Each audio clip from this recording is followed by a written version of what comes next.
Is it possible to talk to them without fighting? I mean, anybody answer that? Yeah? I want to hear from someone who's going to say no. Sophia, can you grab me that Uh, table? so, what happens when you talk to your parents?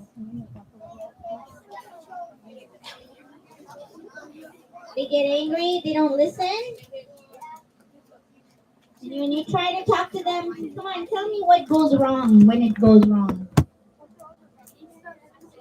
Yes? Let's everybody be quiet so we can hear the answer. Uh-huh.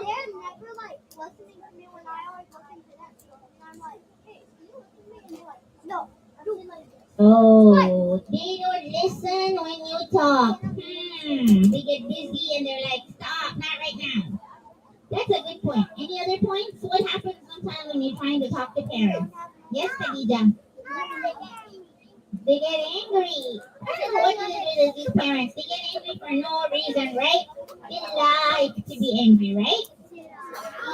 I don't know. Do they like to be angry or we make them angry? We make them angry. So, Auntie, what are you going to tell us today? Well, you know what? I have, mashallah, I had parents. I still do, alhamdulillah. And I also have kids. So I know that it can get tricky. Sometimes it can become a big fight. But I've also experienced when things can be wonderful and things can go right. So today I want to share with everybody here how to speak to your parents without fighting. And these are just some tricks of the trade. We want to make sure we get these in our heads and learn from it. First of all, the respect part. Allah said that we have to be good to our parents. And being nice to our parents is part of Allah's happiness.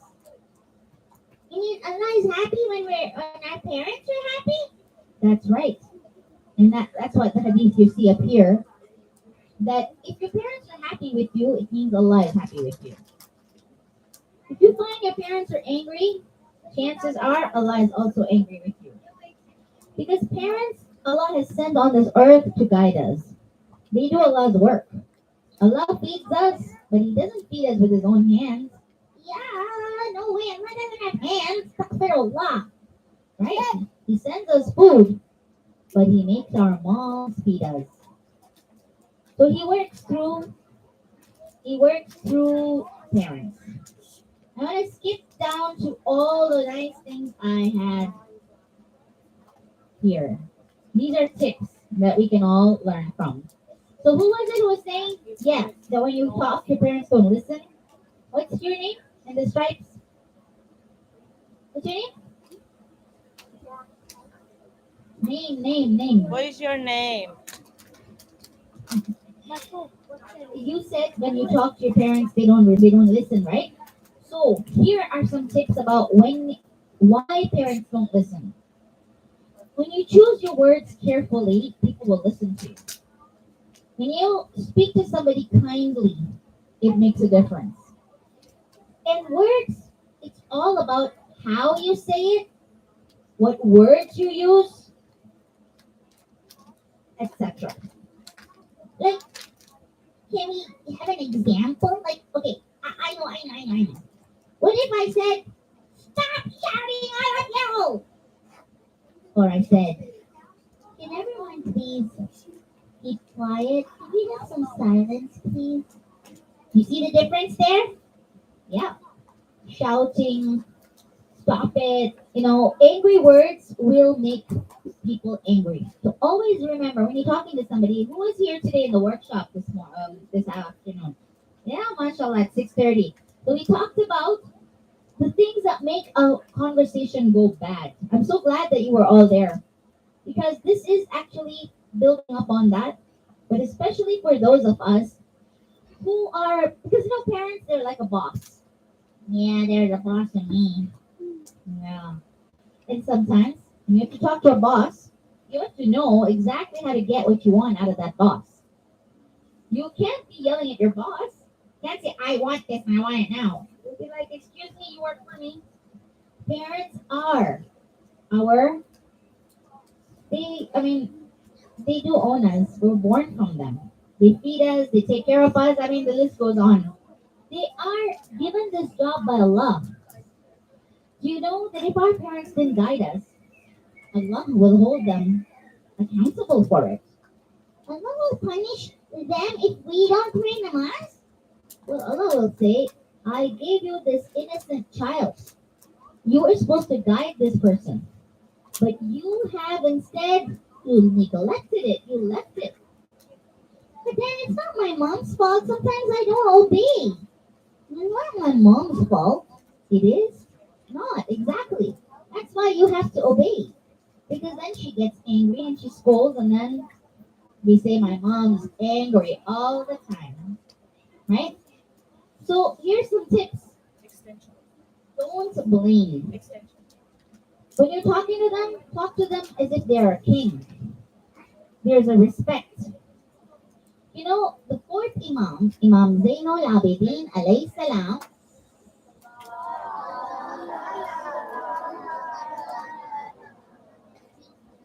the fourth Imam, he's written a whole set of rules on how to talk to parents. Guys, you're listening, right? I'm not getting to see the kids on this side. Yeah. So, Imam said, even when you give something to your parents.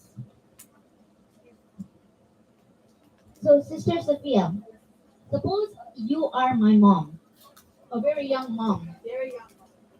If I want to give you something like catch, is that no? Never throw something at your mom or your dad. You guys hear that? The fourth Imam said, when you give something, don't give it like this. Gentle. Now give it to me. He said, give it like this. You present. When you're giving something to the king, they take it like that. You shouldn't have the upper hand when you're dealing with your parents. When you treat them with reverence and respect, you will get reverence and respect. Because when you yell at somebody, they'll yell back. When you're rude to somebody, they're going to be rude back. But when you say, do you mind if I do this? Could I please do this? They will actually mirror your tone. And psychology has taught us, if you start shouting at someone, they'll shout back. Try this. When you're talking to somebody, start whispering a little. Right? And they'll be like, yeah, I know. And then you're like, should we go? Yeah. But why are we whispering? I don't know. You were whispering, so I'm whispering. Because we encourage others to talk in the tone we're talking in. So if I'm nice to my mom and I use a sweet tone, my mom won't yell? Well, eventually your mom will realize she's yelling and you're not. And then she'll say, I don't need to yell. This kid listens when I ask. So be humble and act like an older person. You know what we do? How do you ask your mom that you want to go outside to play? Oh, I know. I say, Mommy, can I please go out? Please, please, please. All my friends are going.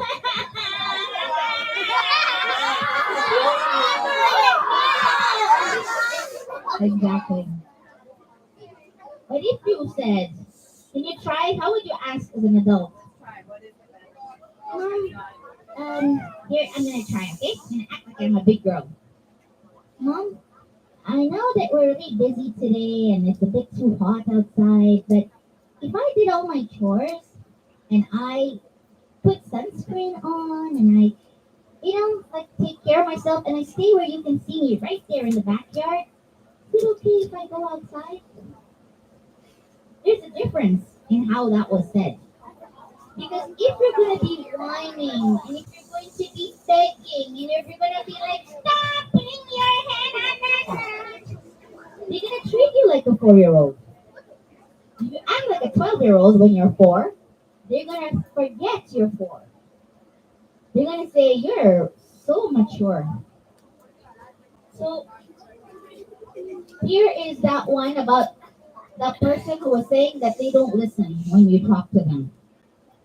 But she hasn't given me her name still. What's your name? Yeah?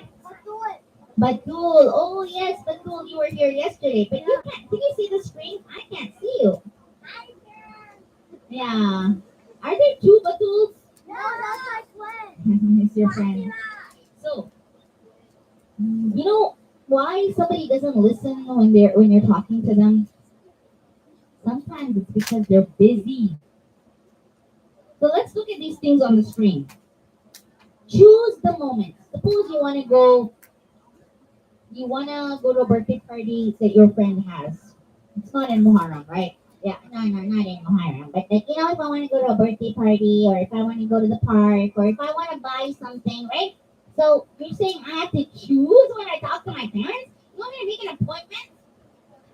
Actually, parents are so busy. You actually do need to make an appointment. You wouldn't be just barging into the room of your boss. You would say, "Is there a time that I could talk to you? Would you have 5 minutes that I could just tell you something? Mom, when will you be free? Dad, I want to talk to you when you." He'll say, "Okay, fine, just do it now." No. You're busy right now, Dad. I don't want to disturb you. When you do that, you make your parents realize that they're aware of their busyness. And when you make them feel that you care about their lives, they will care about yours. So look at this list. Don't talk to your parents when they're busy. Mom's cooking. You're like, "Okay, on the fourth I have to go. Okay, mommy, and then my teacher wants me to buy like a Bristol board, and she's like, yeah, okay, yeah, all right." And later on, you're like, "You said yeah." She'll be like, "I didn't." Because when people are busy and you talk to them, their mind is distracted. So they'll often say yeah, but it hasn't registered. It hasn't hit the spot. Yikes, what happened? It moved itself. So, if you choose a time when your person is busy, your person, what will happen is they're not going to hear you. Number two, you're going to be a pesky person. Like a fly? Yeah, exactly. Just like that. When someone's in your way, or the worst thing you can do when your mom is on the phone, she's like, "Wait, I'm on the phone. But money. Oh yeah, I'm good at that. I am a superhero when it comes to disturbing my mom when she's on the phone." I'm like, "Oh, money. Then I go behind her, then I go this way, and then I go this way, and then I show up from the back, and then I'm like, "Mom. Then I write her a note until she kind of yells. So yeah, you're right. That's not a good idea. When people are on the phone, they are actually trying to hear what the person on the phone is saying. Also, they don't want the person on the phone hearing what you're talking about. So, don't disturb your parents when they're on the phone, when they're texting somebody. But my mom's always texting somebody. That's why you have to ask her for her time. Say, "Mom, can I talk to you at 4 o'clock?" And then literally show up at 4. But then what if she's still busy? Then you say, "Can I come back in 2 minutes? Will you be done in 5 minutes?" And be careful not to be such a nag that then she's like, "Get out of here." Right? You have to be able to read somebody's mind, somebody's body language, somebody's feelings. And it's not just somebody, it's your parents. You know exactly what they look like when they're angry. "Oh, I know what my mom looks like when she's angry. I can feel the volcano's gonna blow. I can tell." That's right. And when you see those signs, don't make the volcano blow. Get out of there fast. That's not the time to ask for something. That's not the time to ask for a favor. Even if you're going to ask for something really good, you're still going to get in trouble. Right? Because they are upset about something else. So, when they're stressed out, when you can tell your parents are talking about money, listen to what they talk about. When they're like, "Aajkal business start na thi jagtu. How much taxes take che? Petrol na prices. Yes, ato mongo. Higher law." Right? When they're talking, you know that those Nike shoes you wanted to buy, not a good time. "So I'm supposed to worry about what the adults are worried about? Well, if you want to be treated as an adult, you should be figuring out the pulse of a home. If somebody's sick in the house, if your parents are stressed about work, if your parents are dealing with sick parents, their own parents are sick, but then I have to take a backstage. I have to wait my turn. That's not fair.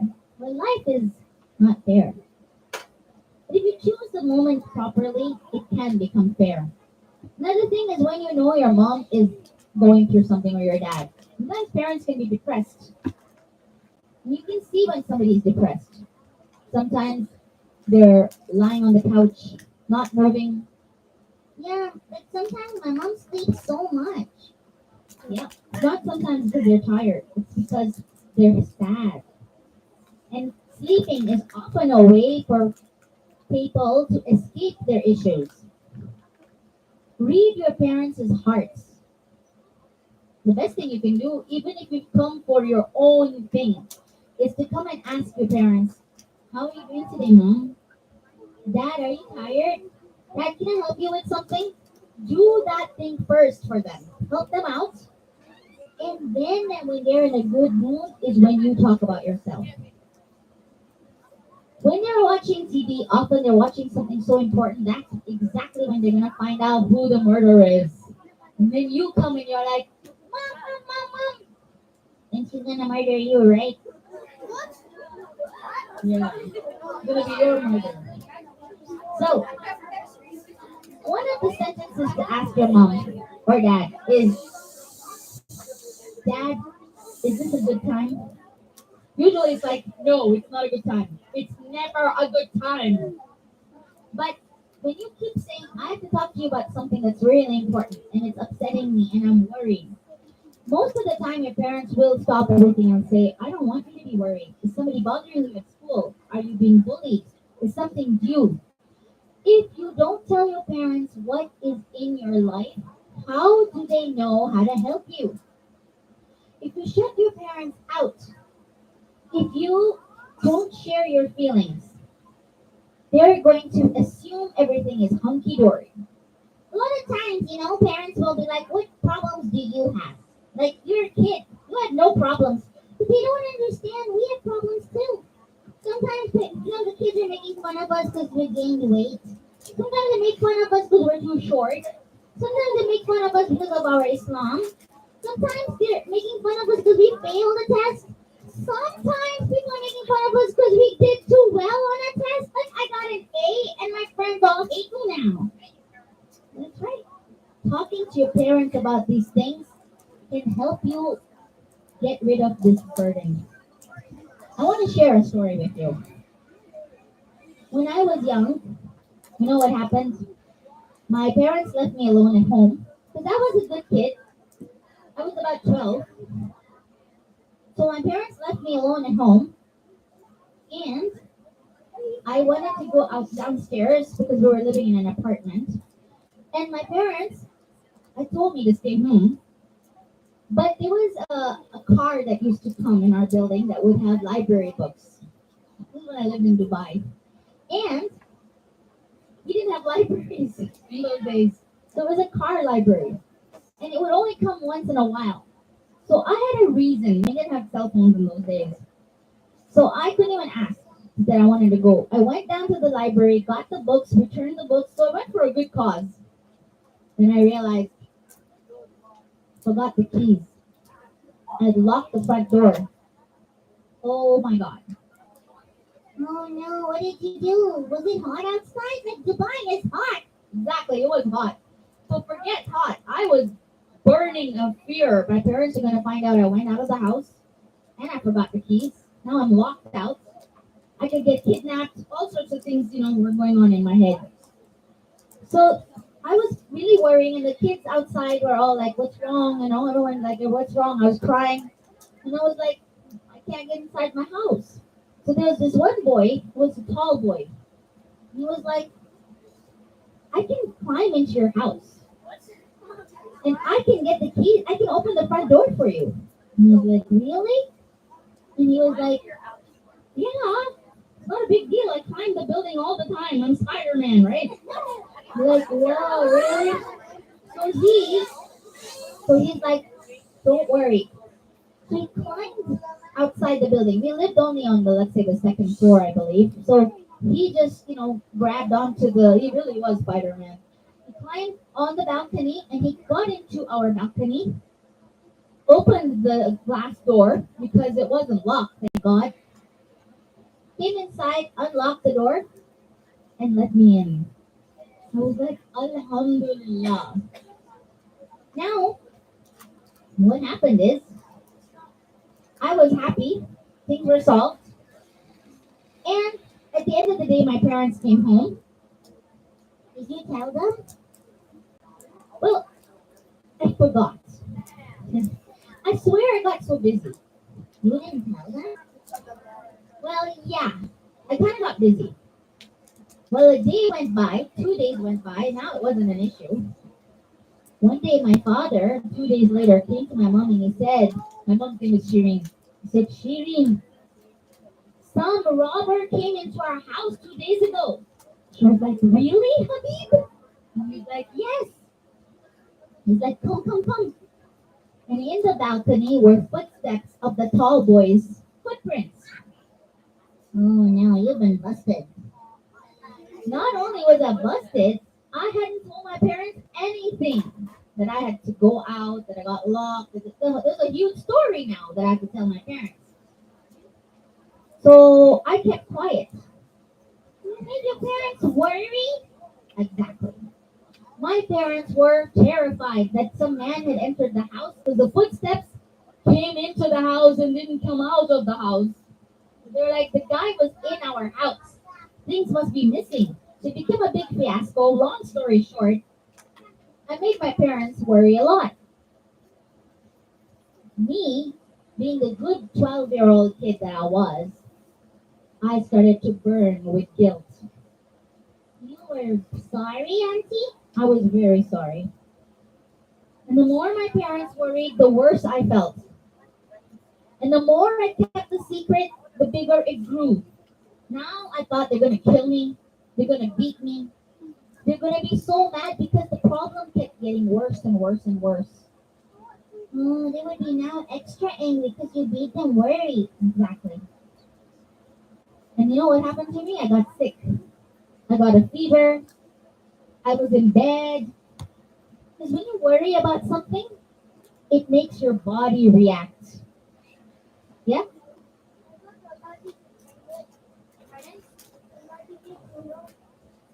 I can't hear. Sorry, somebody tell me what. Well, Allah might have punished me, but I'll tell you one thing. I think I punished myself. When you beat yourself up about a lie that you've told, it actually means also you're a good person.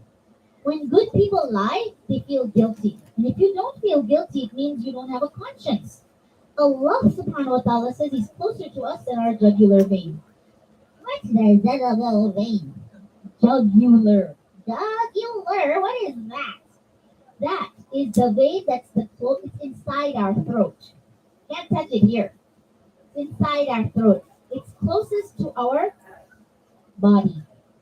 But if you strangle somebody, the minute you press too hard, God forbid, don't strangle anybody. Don't try this at home, dude. But if somebody gets strangled, there comes a point where the jugular vein is getting pressured. And that can stop the oxygen. That person can faint, of course, choke to death. Yikes. Exactly. Jugular vein is really, really important. But Allah says, I'm so close to you, not just because of a vein. Don't strangle yourself. He says that I can hear everything you're thinking about. Allah knows what I'm thinking? Absolutely. But He doesn't punish you when you're thinking bad thoughts. But He gives you a conscience. What's a conscience? Well, in English we say your conscience bites. It's not a teeth. But the way you feel makes you feel like something is gnawing at you. The conscience is Allah, who is closer to you than a vein. And He's saying, that wasn't nice. Like, don't do that. And as we learned, I think today we talked about psychosomatic illnesses. Psychosomatic means psych is the brain, the heart, psychology. Somatic is your body.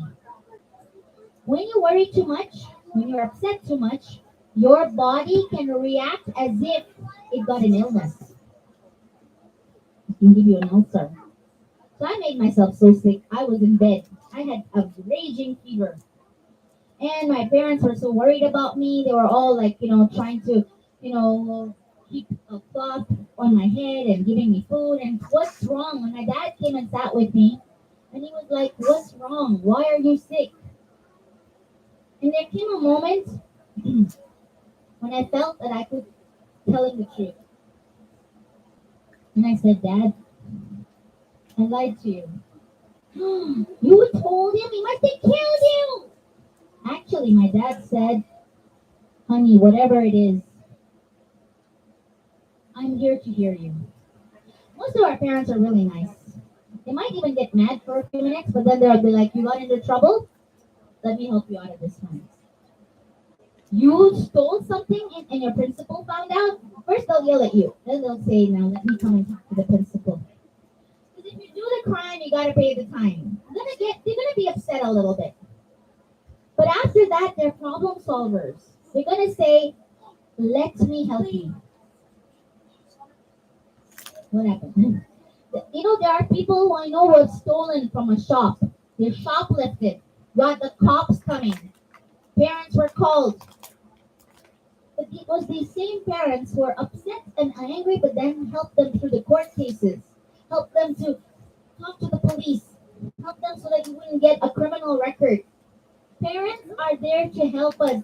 They don't want to see us suffer. My father said, "What is it?" And I told him the truth. I said, "Dad, that wasn't a thief.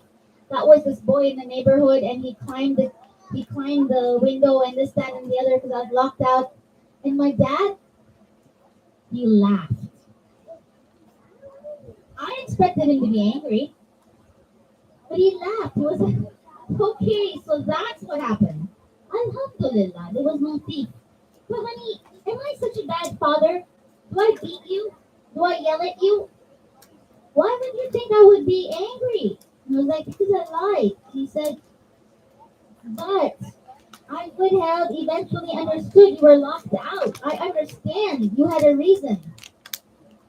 And the moral of the story is we misunderstand our parents. We think they're going to be angry. Sometimes they can be our biggest advocate, our lawyer. Wow, absolutely. So choose what you're going to do. Choose your battles. If they never allow you to sleep over at a friend's house, why are they going to allow you today?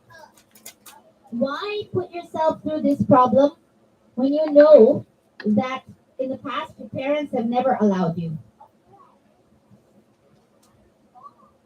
What happened? They don't want to. Oh, yikes. Now it listens too much. Okay. So you know that they don't allow you something, don't ask them. Yes, Gazi, you had a question? Comment?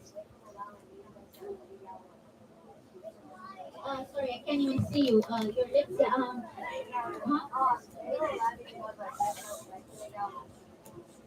That you hang out with your friends, your school friends. And you know what? Any idea why they would say no? Come on, tell me. What do you think your parents are worried about? Exactly. Because you've been brought up in a home where there's maybe no music, no haram things. They keep an eye on what you're watching, what you're reading, what you're doing. And when they send you to somebody's house who doesn't care about those things, they're worried. You know, Sometimes I've sent my kids to a Shia person's house, but they didn't make my daughter pray, or they didn't make sure my son was not playing a very violent video game. So sometimes parents say no because they want to protect you from a habit that can really change your life. I remember when I was young, I was in grade 8, so I was, 12. And by that time, I had already come to Canada to live. And I had friends. No, I was in grade 6 at that time. So we were like 10-year-olds, 11-year-olds. How old are grade 6s? 11 and 12. Thank you. And we went for lunch and then we were able to walk around. And next thing you know, everyone took out cigarettes. And then my friend literally came and held a cigarette to my mouth and said, "Have some, try it. It's right there." And I was like, talk about peer pressure. I was like, it's so close. It's being offered to me. I could just take a. And I didn't. But of course, that wasn't cool. But it was that close. And next time I went to a friend's house, but that was in Dubai when I was a little girl still. And they were Christians, and it was Christmas. I was actually 10 years old. The father of this Christian girl, he said, "It's Christmas, have some wine." I was 10 years old. So he's like, "Take a sip, take a sip." You won't believe how much he forced me. What? He forced you to have alcohol? That's against the law. It's also haram. But he allowed his kids. So he was like, "Take a sip, take a sip." This was an uncle that hopefully would have protected me. He pressured me so much, I didn't have it. I literally had to take it in my hand because it was like, it was giving him joy to see. Maybe he wanted to get me drunk. I was so much under pressure that I had to put that cup in front of my mouth and literally act like I took a sip. I remember that day. I never told my parents that one. They wouldn't have allowed me to go to that house. But parents also have an instinct. And I realized even adults, when you go to somebody's house, that could be, even if it is a Shia home, a father who drinks, God forbid, a brother of your friend who could, God forbid, molest you, or the sister of your friend comes to you and talks to you and you get in trouble because you talk to his sister. But she came to you. Exactly. Anything can happen, guys. It can get worse, but let's not get into scary stories. So you choose your battles and you ask yourself, your parents almost your parents actually sometimes are happy and in a good mood and they'll allow you to do something. That's your get out of jail free card when you play Monopoly. You keep that when you're actually in jail. So you don't use up all your good cards? That's right. Save it. When your friends say, "Let's go to the mall," and you didn't really want to go, right? And you're like, "My parents are going to say no. Please ask them, ask them, ask them, ask them, ask them." And then you get pressured and you are going to go fight with your parents. Eventually, they're going to say no. You made yourself fight for your parents, with your parents, because your friend made you do it. Choose it. Say, "You know what? I don't want to go." Because you're going to fight with your parents and you're going to use up your get out of jail card free. Because if they let you go to the mall, next time when you really want to go somewhere where you wanted to go, they'll say you already went out last week. Parents are, difficult because there's a reason. We'll talk about that if you ever want to. But ask yourself this very important question, the last one. Is it worth fighting for? And this, brace yourself for disappointment. Because when the shock comes, then you're doing that, the tantrum. That one? Yeah. And if you take it very calmly and you say, "Okay, Mom, I understand." What happens is that your mom or dad might even feel sad and say, "You took it so well. Okay, you know what? Go." Learn how to take disappointments like an adult and don't keep nagging them. Show you're sad and disappointed, but ask them, "What did I do to change your mind?" But it's not like, "Why can't I go? Why can't I go? Why can't I go?" It's more like, I want to know, like Gazir said, ask them, "What are your fears? What do you think will happen there, Mom?" Mom, actually, they're good Christian people. My friend himself doesn't do these things. Well, so you can make your parents be reassured. Yeah, but sometimes your parents are also afraid for you to cross the road. Because they get instincts. They're worried. There's so many people I know whose kids did a bad thing. And they were like, "I could have stopped it." I have a friend, her daughter was walking in front of her. They were crossing the road, and a car came and hit her daughter. Her daughter died in front of her. It was like we, the parents, were right behind them. The Shia people. That's terrible. Yeah. She said, I let her walk ahead of me. I should have been holding her hand. It should have been me.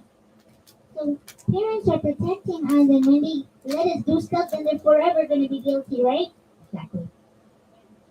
Today, Imam Hussein alayhi salam is so proud of you all. That you are working so hard to be good Muslims. You're wearing your hijab. You're coming to Majlis. It's summer. You could be enjoying yourself. It's your holidays. But you're here investing in your future. Because you care. You count. You're important. Don't let yourself feel that you're nothing. Don't feel like your parents don't care about you. Today is the day to break the ice. Things are cold between your parents. Things are not working out. Try to understand them and say, Mom, are you angry I did something? Do you hate me? Moms can hate? They can't.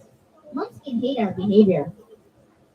And today, when Imam Hussein is leaving Medina, he had to prepare that whole family. Everyone was getting ready. Everyone. But he told Sugra, you're not coming. He didn't take Sugra? Who was Sugra? She was actually the older sister of Sakina. She was even older than Sakina. But Imam said, Sugra, you're not coming with us. Sugra must have been sad, eh? She was very sad. She said, the whole family is going. She thought everyone was going to Hajj. Because that was the plan of Imam Hussein. So she was like, why? Why can't I come? But Imam could see a lot more ahead. He knew that things could go very wrong. And they did. He knew that they would get imprisoned. He was saving Sugra. But Sugra was crying. She was like, even if terrible things will happen, Dad, please, Father, take me, take me, take me. But Allah had made Sugra a little sick that day. In fact, she was sick for a while. In Karbala, there are two people who were very sick. Sayyid Sajjad and Sugra. And Allah did that for His own maslihat, means for His own reasons. There was a hidden meaning. So what happened to Sugra? Sugra said, Dad, Father, you're going to leave me alone here? Father, please take me. I want to be with everybody. Father, don't leave me. Imam Hussein said, Sugra, I love you. Sugra, I need to leave you here. She said, Father, I'm going to be all alone here. I'm sick. You're going to leave me? What if I die? What if something bad happens to me? Imam Hussein said, Sugra, Allah will take care of you. You have your Nanima here. Salama was there. The other also mothers were there. So what happened was Imam Hussein left Sugra behind. Sugra cried so much and she saw the caravan leaving. She said, Father, please promise me that you will write to me. Father, I will write to you. Where do I find you, Father? I don't even know where you're going to be. Imam said, Sugra, I leave you in the hands of Allah. Sugra was crying and crying. She said, but you're also taking Ali Asghar. He's my favorite little brother. Father, please let me also at least keep Ali Asghar here. He's so young and it's so hot. Father, why? Imam said, Sugra, you will understand one day. Sugra took Ali Asghar and hugged him. Ali Asghar held her so tightly. He wouldn't let go of her. She was giving him back to her father. Ali Asghar was holding tightly. She said, Father, look, he wants to stay. Father, he loves me. Father, I love him. Father, please don't take him. Imam Hussein said, Sugra, let him go. She said, the baby started to cry. Ali Asghar is crying. He doesn't want to leave his favorite sister. Imam Hussein whispers in the ear of Ali Asghar. Ali Asghar is not even 6 months old. But he says something in his ear that makes Ali Asghar stop crying. And then he lets go of his sister's clothes. He lets go of her neck. And he comes willingly to the arms of Imam Hussein. Imam Hussein has said to him, "Oh Ali Asghar, you also have to do a sacrifice. Oh Ali Asghar, you also have to give your life. Ali Asghar, do you not want to be a martyr?" And Ali Asghar, even though he's a baby, understood that Imam is asking us today for a sacrifice. If something is more precious than Islam, change your mind today. If hurting your parents is causing problems, stop hurting them. Imam Hussein said goodbye to Sugra, and history tells us she cried all the time. And she would get nightmares, and she would wake up and she would say, "I have had a bad dream." And she used to dream of terrible things that are going to happen. Imam Hussein had left Sugra for an important reason. And inshallah, when we continue, we will talk more about Sugra. Today, go and do Matam and remember that person who was left and didn't get to go to Karbala. And cry for all the children of Karbala. Thank you so much for listening, and inshallah, I'll see you tomorrow. Hold on, have a seat. 1 second, okay? Thank you.